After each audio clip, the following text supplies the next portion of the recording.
Hello guys, আজকে আমরা একটা ইউনিক জিনিস খাচ্ছি। হয়তো সবাই খেয়েছে, আমাদের কাছে প্রথমবার আমরা খাচ্ছি। তো আমরা এটা বানাবো আজকে। একটু রুটি তো রোজই খাই, রুটিটাকে একটু নতুনত্ব করে কিভাবে খাওয়া যায় সেটাই একটু দেখার। রুটিটাকে আগে বেলে নিই। স্টপ করো। দেখো আমি রুটিটাকে কিভাবে খুন করব। যত রাগ আছে বরের পরে সেটা রুটির পরে চালিয়ে দেবো। তোমরাও এভাবে করতে পারো। এরপর লোকে কাটা জায়গায় নুনের ছিটে দেয়, আমি একটু তেলের ছিটে দিলাম।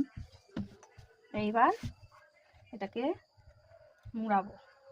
দেখছো কি সুন্দর উঠে চলে আসছে। করে মুড়িয়ে একটা গোলাপ ফুল হয়ে যাবে। ইস দেখো কেমন পুরো গোলাপ ফুলের মতন হয়ে গেল। হলো এই যে কেমন লাগছে। এবার এটাকে এটাকে আবার বেলবো। এই যে আমার বানানো রেডি। এটাকে একটু ছোট করেই বানাতে হবে। এবার আমি কড়াইয়ে তেলের পরে দিলাম ছেড়ে।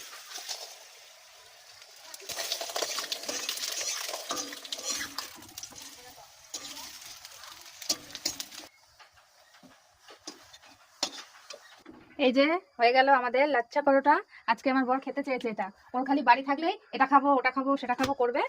আর এই যে কিছু নতুনত্ব বানাও, তাই আজকে ফোনে দেখে ভাবলাম এটা বানিয়ে ফেলি। তো এটা ঠান্ডা হলে এটাকে এরকম করে বাড়ি মারতে হবে, তবেই এর খেতে আসবে, তবেই খেতে বেশ মুচমুচে লাগবে।